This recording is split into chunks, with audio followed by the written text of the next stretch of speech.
ले मां, पिता दीन मोहि कानन राजू, पिता दीन मोहि कानन राजू, पिता ने मुझे वन का राज्य दे दिया और मेरा सौभाग्य है वहां मेरे बड़े बड़े काम होंगे। आप सोचिए कि जिसे 14 वर्ष वनवास में बिताने हों, राज्य छोड़ के वन जाना रहा हो, वो व्यक्ति कितनी सकारात्मकता से, भावनाओं के प्रबंधन से कहता है कि मुझे तो वन का बड़ा राज्य मिल गया है और मेरे वहां बड़े बड़े काम होंगे। माता जी ने कहा जब कैकेयी ने कि राम तुम्हें वन जाना है 14 वर्ष, बोले ठीक है मां। तो बोले पिताजी क्यों दुखी हैं? तो बोले पिताजी इसलिए दुखी हैं क्योंकि मैंने तुम्हारे लिए 14 वर्ष वनवास मांग लिया है। तो उन्होंने कहा सुनो जननी सोई सुत बड़भागी, जेन पितुमातु वचन अनुभव। उन्होंने कहा इस जननी सुनिए मां, वो पुत्र बड़भागी है जिसे माता पिता के वचन निभाने का सौभाग्य प्राप्त होता है और इस संसार में ऐसा पुत्र दुर्लभ है जिसे माता पिता की आज्ञा मानने का अवसर मिलता है। मेरा तो सब प्रकार से सौभाग्य है, आपकी आज्ञा मानकर बन जाऊंगा और वहां बड़े बड़े ऋषि मिलेंगे, उनकी सेवा करूंगा, तो मेरा तो सब तरह से फायदा ही है।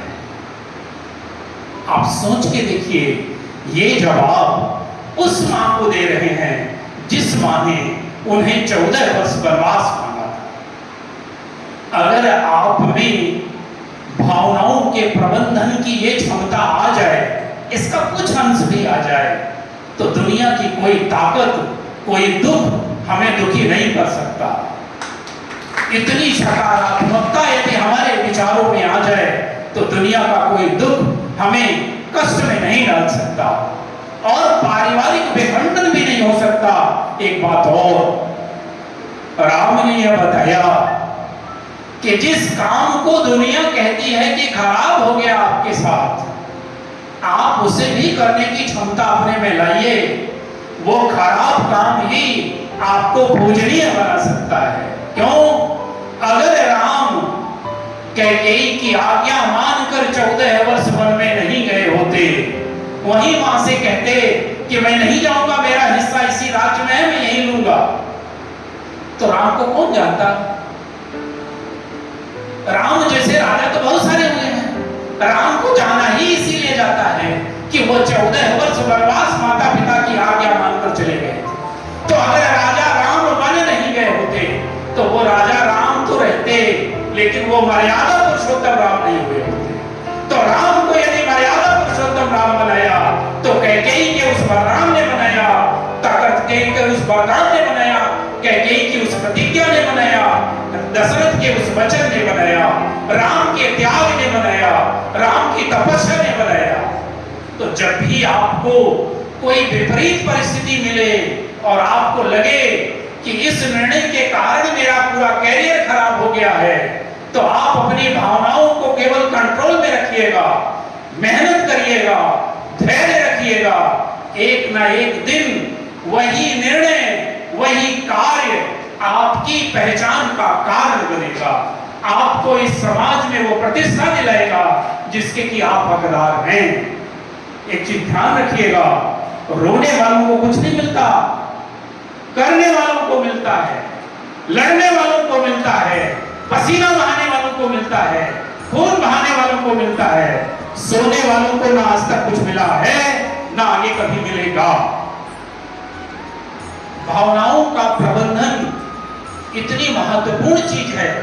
हम आप सब लोग नेताओं को कहते रहते हैं कि मेरा पढ़ा लिखा आदमी आदेश दे रहा है। ये दरअसल हमने जो 4 किताबें पढ़ी ना, ये उसका अहंकार है जो ये कहलवाता है। हम आपने 4 किताबें केवल पढ़ी है, लेकिन आप डाटा उठा के देख लीजिएगा, जितने पारिवारिक बिखराव हो रहे हैं वो सारे पढ़े लिखे लोगों के हो रहे हैं। क्यों?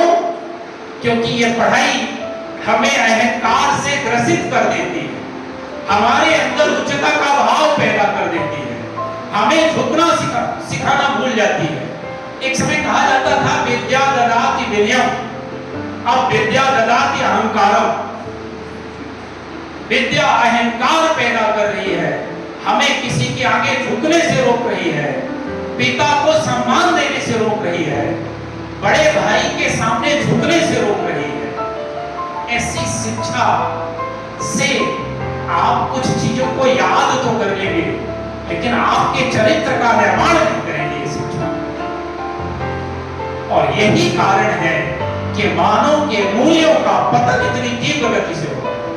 तो मैं बात कर रहा था नेताओं की। नेता पढ़ा नहीं होता, लेकिन सोसाइटी में काम करता है। सोसाइटी के लोगों को मैनेज करने की जितनी क्षमता उसमें होती है, हमारे हाथ में नहीं होती। इसीलिए उसे वहां रखा जाता है, हमें नहीं। तो आप में अगर एक क्वालिटी है, आज आप पता करिएगा वृद्धाश्रम की स्थिति, सारे पढ़े लिखे लोगों के माता पिता वहां रह रहे हैं, अनपढ़ व्यक्ति जो मजदूरी कर रहा है वो भी 100 रुपया यदि कमाता है तो उस 100 रुपया से अपने पिता को भी खिलाने की क्षमता रख रहा है।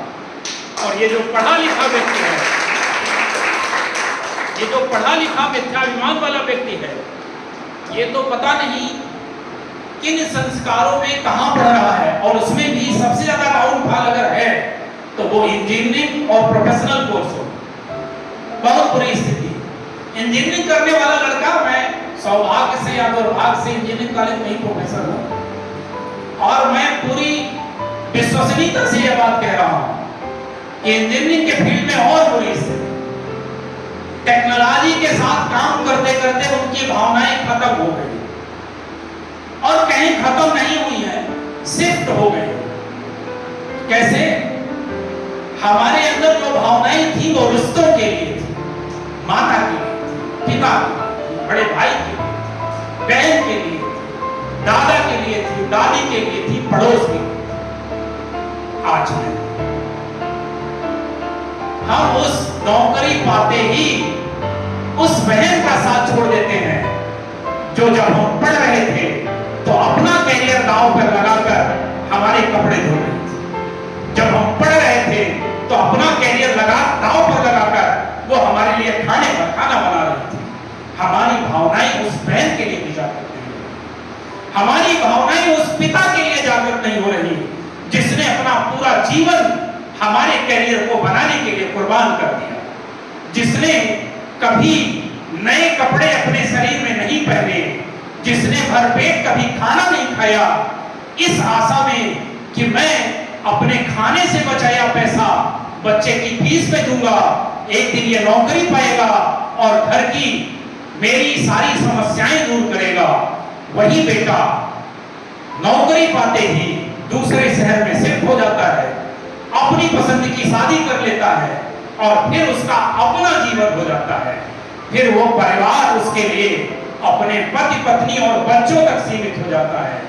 यही कारण है कि उस विश्वकर्मा परिवार में कुछ पैसों के लिए 4 लोगों की एक साथ जान ले ली।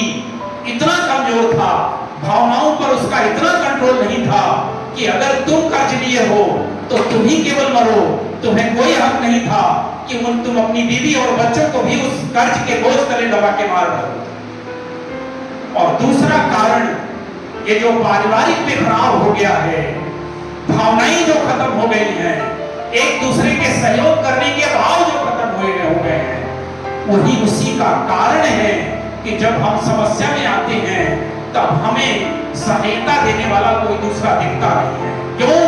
क्योंकि जब दूसरा समस्या में था तब हमने कभी उसकी तरफ सहायता का भाव नहीं बढ़ाया। आज हमारी बारी है तो हम भी वही झेल रहे हैं।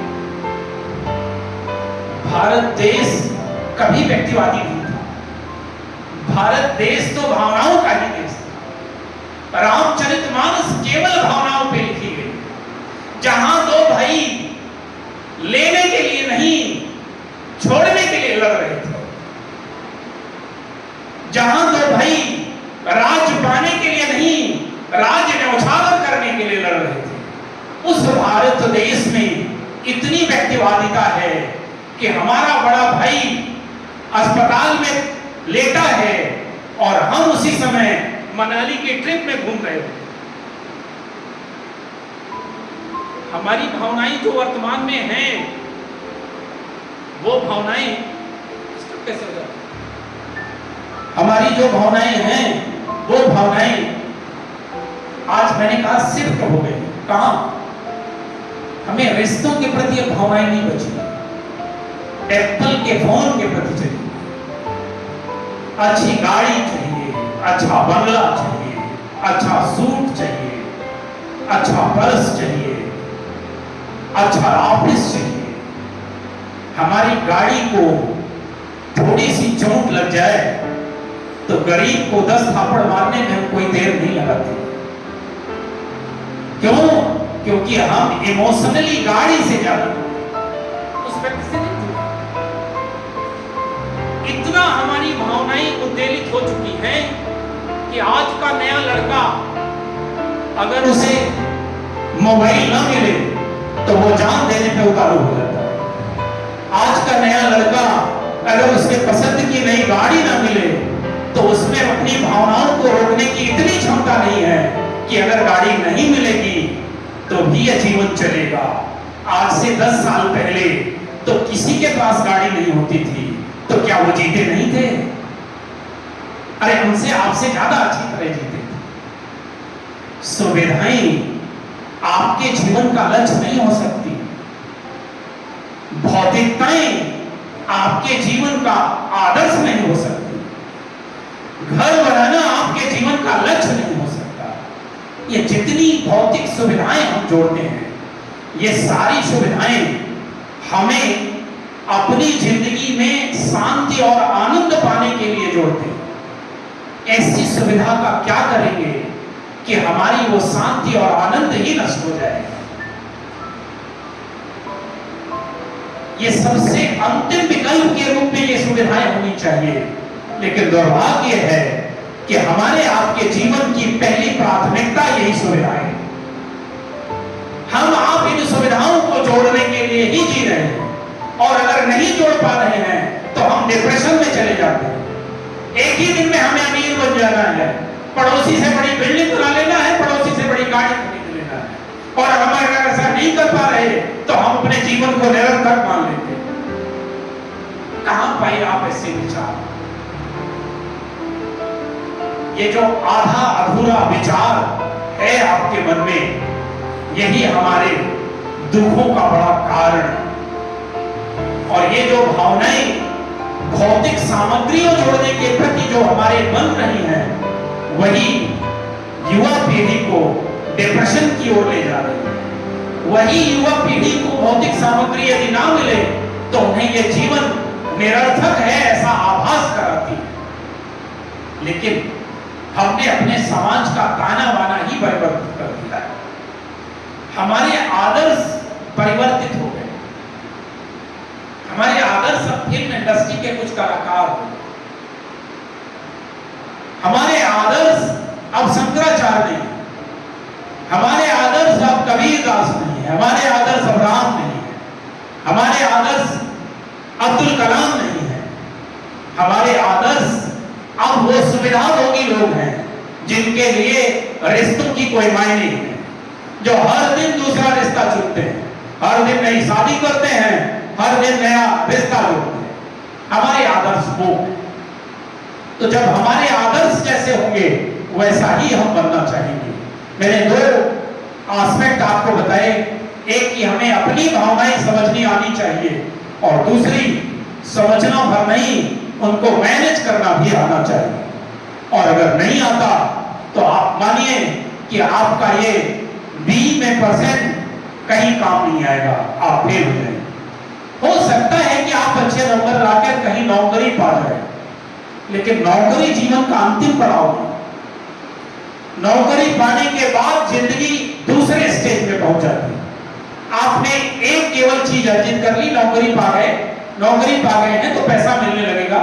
आप भौतिक सुविधाएं अपने जरूरत की खरीद लेंगे, लेकिन अभी आपकी सारी समस्याएं नहीं दूर।